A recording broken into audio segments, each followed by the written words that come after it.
Good morning. I must explain that not as always in my academic teaching, I don't go to use technology as an identification in the traditional renewing of community that I will talk about. As the comparison is with the normal communities, that today's utopian-oriented communality seeks to contend with the individualism and inhumanity that besets liberal capitalist modernity by generating new types of relationship in order to create a shared, human, just, and more egalitarian world. In proposing alternatives to the dominant culture, or in seeking to become an integral part of a pluralist society, they challenge the society conventional norms. Yet, alongside these streams, there are other sources from which different communalist currents that challenge postmodern society flow.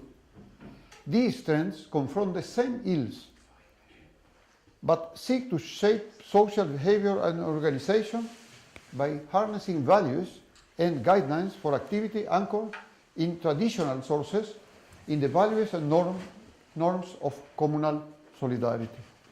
Those who present this path as a desirable option choose to utilize communality, which they are able to do by virtue of the multiplicity of cultures that compound the past.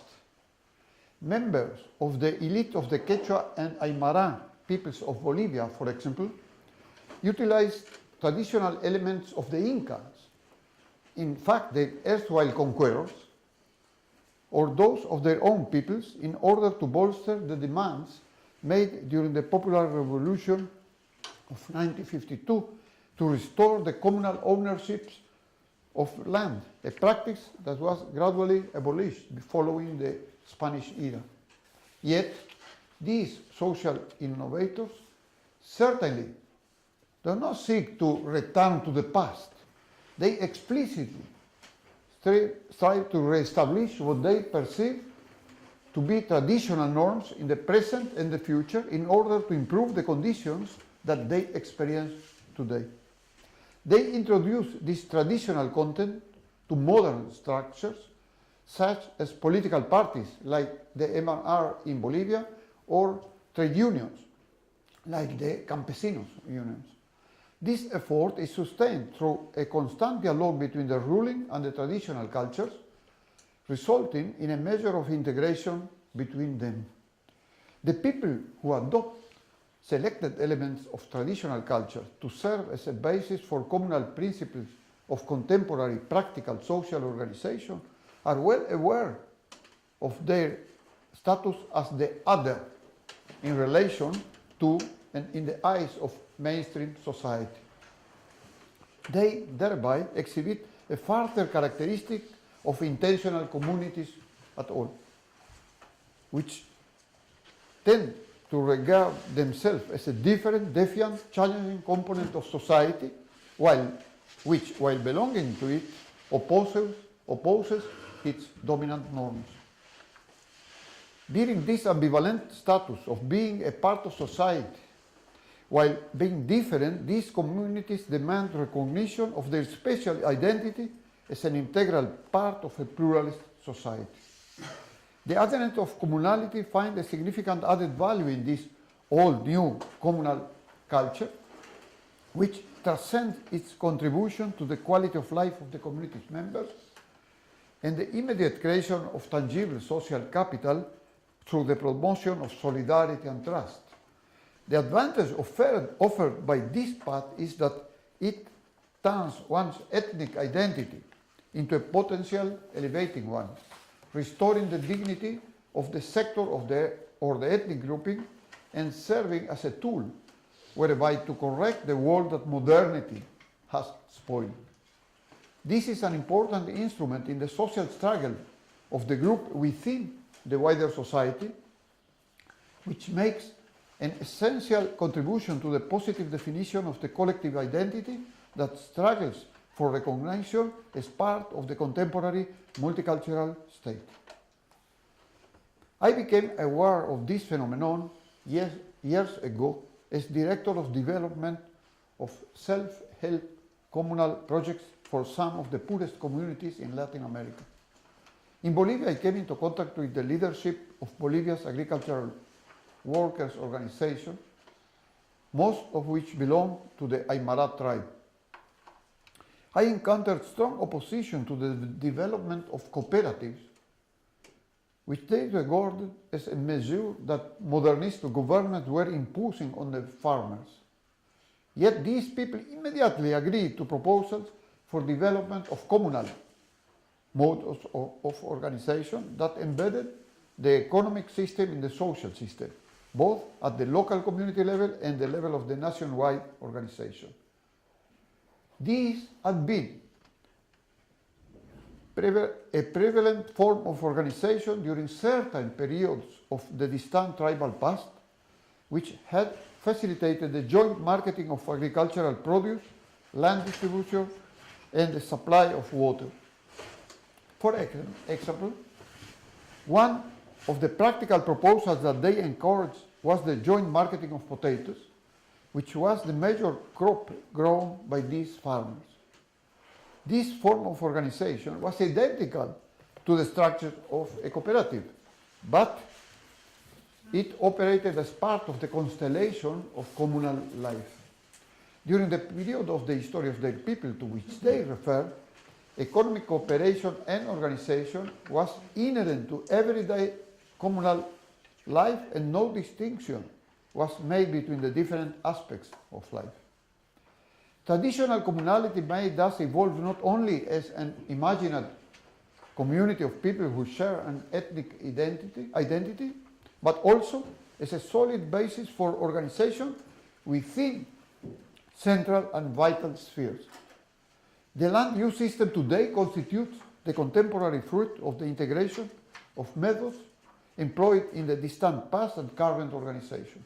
It is, in other words, a system constructed in the present through judicious use of ancient practices.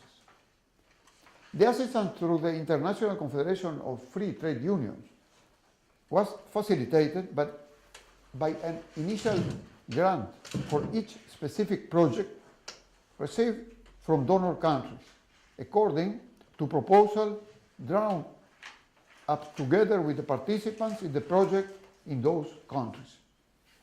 This was a one-off grant, which in most cases I turned into a loan given on favorable terms to the project, which was expected to sustain itself.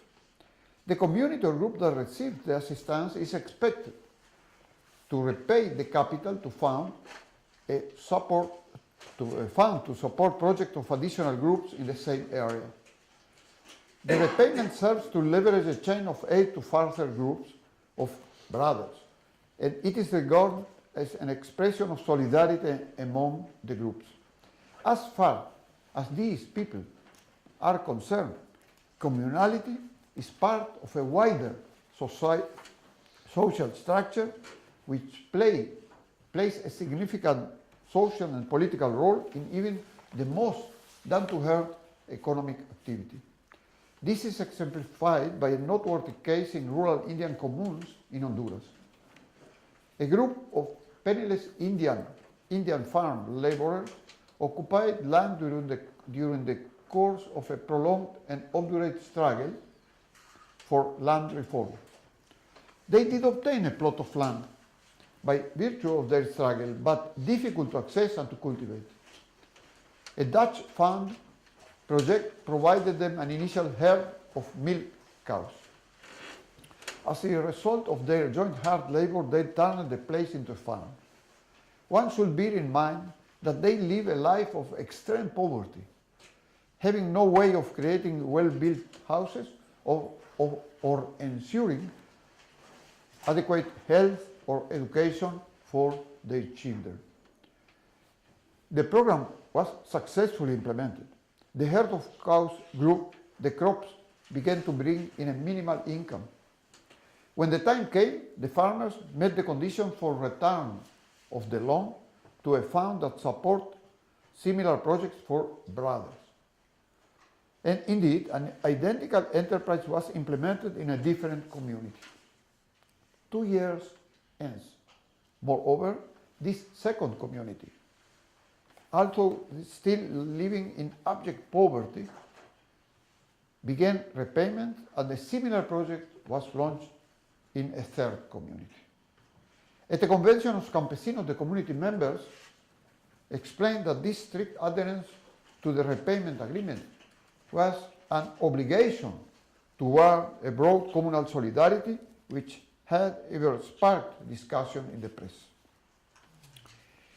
The major theme found by studies to characterize both religious and secular modern-day communes, however, is the ethos of solidarity that challenged the neoliberal ethos of individualism. Here too, one can of course find an analogy to those communities that attempt to cultivate communality from mythical or historical roots. This phenomenon is illustrated clear by a comparative analysis of a case that squarely confronts the ethos of communal solidarity with the individualistic neoliberal ethos of maximizing personal gain in the marketplace of social relationship. It relates to a case of humanitarian aid, the supply of building materials. The need for such aid arose in the wake of the destruction caused by a major earthquake that occurred in 1983 in the city of Popayán, the capital of Cauca region in Colombia. The building materials were distributed in parallel to the heads of an urban trade union and to the headmen of a neighboring village. In both cases, the materials were earmarked for the restoration and repair of the most damaged homes of members of these organizations. Visiting the houses in which the work had already been completed in the urban regional capital, I in fact reached the homes of most of the union's committee members. Not all the homes showed signs of serious damage. Both the heads of the organization and the rank and file accepted that this was how things were, that it was only natural that the activists should be the first to receive aid on the strength of their personal involvement. In all cases, the beneficiaries received the materials and themselves saw to the work and renovating the house, each according to his limitations and capacity. The picture that emerged in the neighboring rural Indian community was very different. They conduct the project according to the Minga custom, an ancient traditional mode of carrying out communal works whereby each member contributes a day of work per week. The village was first of all divided according to streets into groups of some 15 families, which thus comprises the random composition of people with respect to their marital status and demographic and health attributes. Each group worked in unison, assembling on Friday mornings and renovating one house at a time. At least one adult family member participates in the work, most of which entails hard physical labor. The type of contribution required from the people, however, take consideration of their condition. The sick or elderly are given the task of providing food for the shared midday meal on the work site, bringing water, helping to deliver materials, cleaning up at the end, and so forth. Towards the end of my visit to this community, we assembled in the home of the committee chairwoman, a woman indeed, whose ailing husband lay beneath a ceiling that threatened to cave in at any moment. In response to my remark about this irrational order of priorities that took no consideration of the level of danger, those present explained that it was taken for granted that the order in which houses are renovated begins when the families of the elderly and ailing proceeds to single-parent families, with the last house to be renovated being that of the head of the community. Since the community members derived great satisfaction from the joint implementation of the renovations, they decide to employ the same organizational and social structure on further activities. A further aspect that connected the traditional and the contemporary quest for communality is the ecological one. This motif, which is becoming increasingly associated with communality, constitutes an integral part of the community. In native cultures, humans are perceived to be an integral part of the natural world, which includes the heavenly bodies, the earth itself, the flora and the fauna. They do not rule over them. They are merely a modest component of this world, and their role, both as individuals and as a community, is to protect it. In all native cultures, communality is embedded in the connection to nature, to varying degrees in the different tribes and periods, but the two are always integrated and never appear as separate phenomena.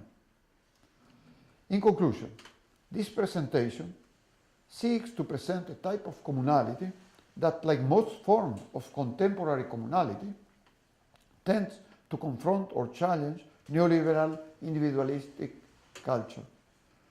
Yet, unlike other sorts of communality, in determining its norms, values, and even its organizational structure, it adopts either actual or mythical ancient tribal traditions.